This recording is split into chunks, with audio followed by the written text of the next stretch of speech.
Study point. तो इस video में हम करेंगे BA 6 सेमेस्टर हिस्ट्री का जो पेपर 1 है आपका, उसकी यूनिट फर्स्ट। ठीक है, यूनिट फर्स्ट का टाइटल है entry of Gandhi and non cooperation movement. तो इस पूरी यूनिट में आपको गांधी की जो एंट्री है इंडिया के अंदर, वहाँ से लेकर के जो नॉन कॉपरेशन मूवमेंट है, नॉन कॉपरेशन मूवमेंट का विड्रॉवल है, वहाँ तक के सारे टॉपिक्स इस वीडियो में और इस यूनिट में आपके कवर होंगे। ठीक है, तो सबसे पहले हम देख लेते हैं गांधी जी का भारत आगमन। ठीक है, अब देखिए गांधी जी के बारे में कुछ बेसिक डिटेल्स आपको ऑलरेडी पता होंगी। ठीक है, बट फिर भी कुछ चीज़ें मैंने यहाँ पे मेंशन की हैं जिनको आप अपनी आंसर राइटिंग में यूज़ कर सकते हैं। जैसे कि इनके जन्म की बात करें तो 2 अक्टूबर 1869 को काठियावाड़ गुजरात में पोरबंदर में हुआ है, ये चीज़ सभी को पता है।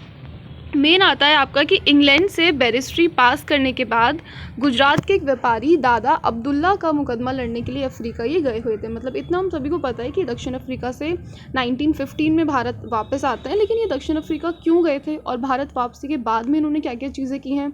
ऐसा नहीं है कि इंडिया में एंटर होते ही इन्होंने जो नील विद्रोह या फिर एक आप इंडिगो मूवमेंट सुनते होंगे चंपारण बिहार का, वो स्टार्ट कर दिया था, ऐसा नहीं है। ठीक है, 1915 में जब ये वापस आए हैं तो जो साउथ अफ्रीका का रेशल मूवमेंट चल रहा था, वहाँ पे भी देखिए रेशल मूवमेंट में काफ़ी सारी जो हिंदू कम्युनिटीज़ हैं वो इन्वॉल्व थी।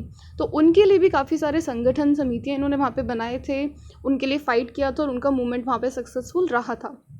उसके बाद में जब ये 1915 में इंडिया वापस आते हैं तो देखिए 1916 और 17 में इनका पूरा जो फोकस होता है वो होता है कि इंडिया को पूरा ये एक्सप्लोर करने वाले हैं कि पूरा 1 साल ये भारत भ्रमण पे रहेंगे, देखेंगे कि किस तरह की यहाँ पे राजनीतिक या सामाजिक व्यवस्थाएं हैं, क्या उनमें बदलाव की ज़रूरत है, उन सारी चीज़ों के लेकर के ये चलते हैं। ठीक है, तो देखिए अगर हम बात करें साउथ अफ्रीका की कि वहाँ पे किस तरीके की चीज़ें थीं, तो वहाँ उन्होंने एशियाई मजदूर भेदभाव का शिकार हो रहे थे। जो एशिया के मजदूर थे उनके साथ भेदभाव हो रहा था, और अगर बात की जाए किस प्रकार के भेदभाव को वो लोग वहाँ पे देख रहे थे या क्या उनके साथ हो रहा था, तो देखिए रंग भेदभाव के खिलाफ वहाँ पे वो लोग लड़ रहे थे। और दक्षिण अफ्रीका में जो भारतीय मजदूर वर्ग था वो मेनली 3 कैटेगरीज में डिवाइडेड था। पहले जो दक्षिण भारत से आए हुए थे और 1890 के बाद गन्ने के खेतों में काम करने में लगे हुए थे। ठीक है, और जो दूसरे मजदूर थे वो मुसलमान थे जो मजदूरों के साथ दक्षिण अफ्रीका आए थे। मतलब कि वे मुसलमान कम्युनिटीज़ जो कि बाकी मजदूरों के साथ में दक्षिण अफ्रीका आए थे और फिर वहीं पे बस जाते हैं। तीसरे वो थे जो काम का कॉन्ट्रैक्ट ख़त्म होने के बाद भी अपने परिवार के साथ साउथ अफ्रीका में ही बस जाते हैं। तो ये 3 कम्युनिटीज़ या 3 टाइप की कम्युनिटीज़ मजदूरों की साउथ अफ्रीका में थी, जिनके हक के लिए या फिर जिनके राइट्स के लिए गांधी जी ने वहाँ पे कुछ मूवमेंट किए जो कि सक्सेसफुल रहे। ठीक है, अब मेन हमारा टॉपिक आता है कि गांधी जी की भारत वापसी। देखिए गांधी जी की भारत वापसी को जब भी आप लिखेंगे तो पहले आप गांधी जी की भारत वापसी की जो पृष्ठभूमि है, जो बैकग्राउंड है, उसको मेंशन करेंगे जो कि ऊपर लिखा हुआ है। ठीक है, उसके बाद में हम स्टार्ट करेंगे 1915 से कि ये भारत लौटते हैं और दक्षिण अफ्रीका में सफलता के बाद में ये काफ़ी ज़्यादा लोकप्रिय हो जाते हैं दक्षिण अफ्रीका में भी और भारतीय लोगों के बीच में भी। तो 1917 से लेकर 1918 तक के बीच में यहाँ पे 3 मेन संघर्ष हुए थे जो कि शॉर्ट क्वेश्चन में आपसे डायरेक्ट पूछे जा सकते हैं। जैसे कि चंपारण बिहार आंदोलन हो गया है ना, उसके अलावा अहमदाबाद का हो गया, खेड़ा गुजरात का हो गया। ये तीनों आप अपने शॉर्ट आंसर के लिए भी प्रिपेयर रखेंगे, लॉन्ग के लिए भी। एंड देखिए एक चीज़ और है यहाँ पे कि आपसे पूछा जा सकता है कि भारत आगमन के पश्चात गांधी जी का सत्याग्रह आंदोलन क्या था। तो जब भी आप सत्याग्रह आंदोलन को एक्सप्लेन करेंगे तो देखिए सत्याग्रह में ये 16, 17, 18 में हुए तीनों मूवमेंट आते हैं। ठीक है, मतलब 17, 18 में जो ये चंपारण बिहार आंदोलन है, अहमदाबाद और गुजरात के आंदोलन हैं, ये तीनों ही आते हैं। तो सबसे पहले बात कर लेते हैं चंपारण आंदोलन की, जो कि हुआ है 1917 में।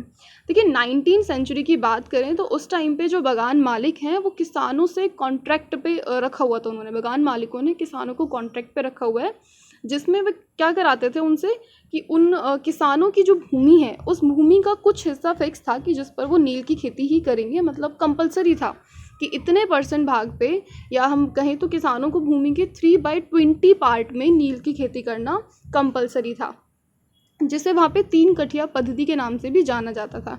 यही आपसे इनडायरेक्टली 3 कठिया पद्धति क्या थी या 3 कठिया पद्धति से संबंधित आंदोलन कौन सा था, इस प्रकार से भी पूछा जा सकता है। तो 19वीं सदी के अंत में जर्मनी में क्या होता है कि केमिकल कलर्स की डेवलपमेंट हो जाती है, रासायनिक रंगों का विकास वहाँ पे हो जाता है, जिस कारण से नील की जो मांग थी वो बाज़ारों में गिर जाती है। अब देखिए चंपारण के जो बागान मालिक हैं नील की खेती बंद कराने को वो यहाँ पे विवश हो जाते हैं। मतलब अब उनकी मजबूरी है कि जो नील की खेती करने के लिए उन्होंने किसानों को बाध्य किया हुआ था, अब उनको वो खेती बंद करानी पड़ी।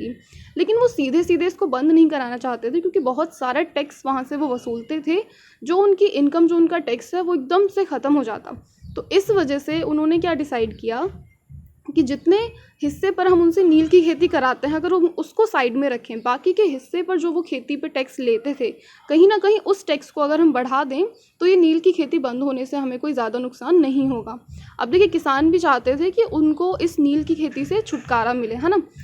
अब दूसरी फसल की खेती करने देने की आड़ में जो बागान मालिक हैं वो करों को बढ़ा देते हैं, ठीक है। अब अगर हम बात करें कि जो गांधी जी हैं वो डायरेक्टली चंपारण आंदोलन में कैसे इन्वॉल्व हुए, किस तरीके से उनका बिहार चंपारण आना हुआ, तो देखिए चंपारण आंदोलन से जुड़े हुए एक व्यक्ति हैं जो कि किसान थे, राजकुमार शुक्ल, ठीक है। उन्होंने गांधी जी को चंपारण आने के लिए मतलब आमंत्रित किया था, और गांधी जी आयोग को, मतलब गांधी जी ने यहाँ पे एक आयोग स्टैब्लिश किया था जिसको वो बताते हैं कि जो 3 कठिया पद्धति है वो समाप्त होनी चाहिए। देखिए ये जो आयोग है इसमें मेनली जो बागान मालिक हैं वो थे, और दूसरा जो ब्रिटिश अधिकारी हैं वो लोग थे, ठीक है।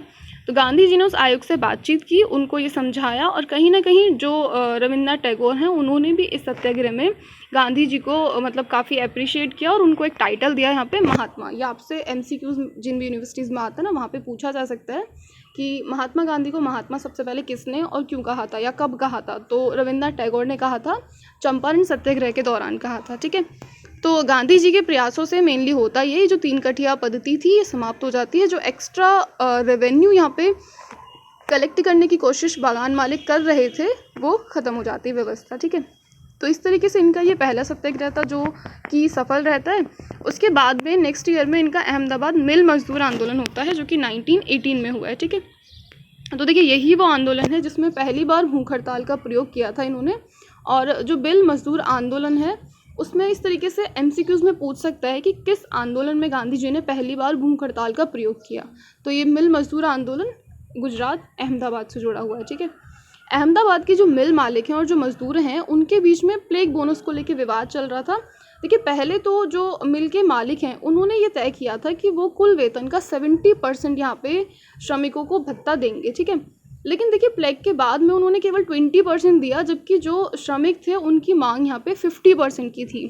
तो देखिए श्रमिकों की मांग तो नीचे नहीं आ पाई, वो 50% चाहते थे, जबकि उनको जो वादा किया गया था वो 70% देने का किया गया था, लेकिन अब उनको 20% ही दिया जा रहा है।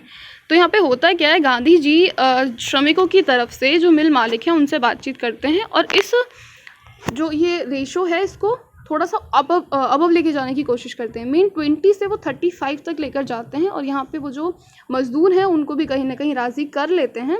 और 15 मार्च को गांधी ने भूख हड़ताल की शुरुआत की, और अंत में जो मिल मालिक हैं वो 35% बोनस स्वीकारने के लिए मान जाते हैं, ठीक है। तो देखिए बहुत लंबा चौड़ा आंदोलन ही नहीं था, मेन इसमें यही आपको याद रखना है कि 70% देना तय रहा था, लेकिन उनको 20 दिया जाता है, जबकि उनकी मांग 50 थी। और बाद में यहाँ पे एग्रीमेंट हो जाता है या सेटलमेंट हो जाता है एक टाइप से, 35% के लिए वो मान जाते हैं। तो बस यही था अहमदाबाद मिल मजदूर आंदोलन। उसके बाद में नेक्स्ट होता है खेड़ा सत्याग्रह आंदोलन, जो कि सेम ईयर 1918 में ही हुआ है।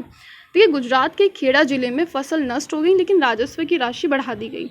मतलब किसानों को उतना प्रोडक्शन नहीं हो रहा है, लेकिन उनका जो रेवेन्यू है वो उनसे कंटिन्यूसली जनरेट भी किया जा रहा है, उल्टा उसको बढ़ाया भी जा रहा है। तो किसानों ने यहाँ पे सरकार के विरुद्ध जो बढ़ती लगान है उसकी वसूली के खिलाफ गांधी जी के नेतृत्व में एक आंदोलन किया, या फिर एक तरीके से विद्रोह किया। गांधी जी ने मार्च 1918 को इस सत्याग्रह को संभाला। अब जिसका परिणाम ये होता है कि सरकार जो थी वो लगान उसी से मतलब सरकार ने ना यहाँ पे गांधी जी के इन्वॉल्वमेंट के बाद में इस तरीके से घोषणा कर दी कि लगान अब केवल उसी व्यक्ति से वसूला जाएगा जो उसको देने में समर्थ है। मतलब जिसको प्रोडक्शन हुआ है या जिसको उतनी इनकम जनरेट हुई है वही रेवेन्यू देगा, जिसके पास उतना नहीं है या नहीं किसी भी वजह से नहीं है, ये चीज़ मेंशन नहीं की गई क्लियरली, बट जो देने में सक्षम नहीं है वो यहाँ पे कर नहीं देगा। तो इस तरीके से ये जो तीसरा सत्याग्रह था ये भी सक्सेसफुल रहता है, ठीक है। अब नेक्स्ट जो इसमें आता है रॉलेट एक्ट आता है। तो देखिए क्या ब्रिटिश सरकार की मजबूरियां रहीं कि उनको इतनी जल्दबाजी में एक एक्ट लेकर के आना पड़ा। तो देखिए जिस तरीके से गांधी जी के जो तीनों सत्याग्रह मूवमेंट रहे हैं वो इंडिया में सक्सेसफुल रहे, तो कहीं ना कहीं ब्रिटिश शासन या सरकार के मन में एक डर बैठ जाता है कि अगर इसी तरीके से चीज़ें आगे फॉरवर्ड होती रहीं तो उनके लिए यहाँ पे रूल करना काफ़ी मुश्किल हो जाएगा। तो ये जो गतिविधियाँ या ये जो सत्याग्रह हुए हैं, इनको ब्रिटिश सरकार ने आतंकी गतिविधियों का नाम दिया और उन्होंने कहा कि ये जो आतंकी गतिविधियाँ हैं उनको कुचलने के लिए सिडनी रॉलेट की अध्यक्षता में समिति बनाई गई। ये एक ब्रिटिश अधिकारी हैं सिडनी रॉलेट, इनकी अध्यक्षता में समिति बनी जो कि 1919 में बनी। ठीक है, केंद्रीय विधानमंडल ने भारतीयों के विरुद्ध एक विधेयक पारित किया। इस कानून को बिना वकील, बिना अपील और बिना दलील का कानून भी कहा जाता है। ये लाइंस काफ़ी इंपॉर्टेंट है, जब भी आपसे सेपरेटली भी रॉलेट एक्ट पूछा जाएगा वहाँ पे आप इसको मेंशन करेंगे। ठीक है, तो सरकार जिसे चाहे जब चाहे जब तक चाहे जेल में बंद रख सकती है और वो भी बिना कोई मुकदमा चलाए। तो ये था रॉलेट एक्ट। अब 13 मार्च आंदोलन के लिए निर्धारित तिथि रखी गई थी, लेकिन गांधी जी के अनुरोध पर इस तिथि को 6 अप्रैल तक कर दिया जाता है। गांधी जी को दिल्ली और पंजाब में प्रवेश करने से भी रोक दिया जाता है। जिस दौरान ये रॉलेट एक्ट पारित किया गया था उस समय की ये चीज़ें हैं कि उनको मतलब ब्रिटिशर्स ने पूरे तरीके से आदेश दिए थे कि वो किसी भी तरीके से दिल्ली में और पंजाब में एंटर नहीं कर पाएँ। अब देखिए, ये जो विरोध रॉलेट एक्ट के खिलाफ होना था ये पहले 30 मार्च को होना था, बट इसकी डेट बढ़ा के 6 अप्रैल कर दी गई और बाद में इस डेट को और भी ज़्यादा एक्सटेंड कर दिया गया। बाद में ये 13 अप्रैल को होता है, उसी समय या उसी दिन जिस समय पंजाब के जलियांवाला बाग में बैसाखी का मेला भी आयोजित किया गया था। ठीक है, तो आपका जो जलियांवाला बाग हत्याकांड है वो रॉलेट एक्ट से ही जुड़ा हुआ है। 13 अप्रैल 1919 को बैसाखी के दिन अमृतसर के जलियांवाला बाग में डॉक्टर सत्यपाल, डॉक्टर किचलू के गिरफ्तारी के बाद एक सभा का आयोजन होता है, जिसमें देखिए ये संख्या कहीं ना कहीं वेरी कर सकती है। आपको कुछ बुक्स में ये कुछ और भी देखने को मिल सकती है, बट अप्रॉक्सली कहा जाता है कि 20,000 लगभग लोग इस विरोध में आंदोलन के लिए बैठे हुए थे। अंग्रेजी सैनिक जब इतनी भारी भीड़ को देखते हैं तो कहीं ना कहीं उनको एक डर हो जाता है और वो हड़बड़ी में बिना कोई भी चेतावनी दिए गोलीबारी का आदेश दे देते हैं। और इस हत्याकांड के ही विरोध में गांधी जी और टैगोर ने काफ़ी सारी जो उनको उपाधियाँ दी गई थी वो लौटा दी थी। जैसे कि जो रविन्द्रनाथ टैगोर हैं उनको नाइटहुड की उपाधि दी गई थी, जिसको उन्होंने जलियांवाला बाग हत्याकांड के विरोध में लौटा दिया था। ठीक है, अब देखिए जो ये जलियांवाला बाग हत्याकांड हुआ इसके बाद में देखिए काफ़ी क्रूरता बताई जाती है कि इस दौरान की गई थी। मतलब औरतों पे, बुज़ुर्गों पे, बच्चों पे काफ़ी मतलब बेरहमी से उनको पीटा गया। तो इस मामले की जांच के लिए बाद में कमेटी बनती है जिसका नाम था हंटर कमेटी, जिसमें कि 8 सदस्य थे, 5 ब्रिटिश थे और 3 इसमें भारतीय थे। अब देखिए ये जो हंटर कमेटी बनी ये सिर्फ भीड़ को शांत करने के लिए एक लीपापोती ही थी, क्योंकि इस कमेटी ने किया क्या कि जो जनरल डायर थे उनको उस वक्त बर्खास्त कर दिया। अब उनको भारतीयों के सामने केवल दिखाने के लिए बर्खास्त तो किया गया जिससे कि भीड़ के गुस्से को शांत किया जा सके, लेकिन बाद में उनको हाउस ऑफ कॉमन्स में सॉर्ड ऑफ ऑनर जैसे टाइटल दिए गए। जो ब्रिटिश पार्लियामेंट थी वहाँ पे काफ़ी ज़्यादा एप्रिसिएशन जनरल डायर को दिया गया, कुछ टाइटल्स उनको दिए गए और धनराशि भी दी गई, जिसके बाद में इंडियंस के बीच में ये चीज़ साफ़ हो जाती है कि जो ये हंटर की रिपोर्ट थी ये केवल और केवल एक लीपापोती थी। ठीक है, गांधी जी ने इस चीज़ को काफ़ी खुल के कहा था कि ये रिपोर्ट एक लीपापोती रही। ठीक है, अब इसी के साथ में जो हमारी फर्स्ट यूनिट है उसके जो हमारे कुछ टॉपिक्स थे वो कवर हो जाते हैं। अब जो इस यूनिट का मेन टॉपिक है हमारा नॉन कॉपरेशन मूवमेंट, असहयोग आंदोलन, इसको हम करेंगे नेक्स्ट वीडियो में। ठीक है, क्योंकि असहयोग आंदोलन पे आपसे काफ़ी डिटेल में क्वेश्चन बनेगा और काफ़ी लॉन्ग में मतलब इसको पूछा जा सकता है, तो इसको हम एक सेपरेट वीडियो में करेंगे और ये PDF आपको टेलीग्राम चैनल पर मिल जाएगी। ठीक है, लिंक आपको डिस्क्रिप्शन बॉक्स में मिल जाएगा।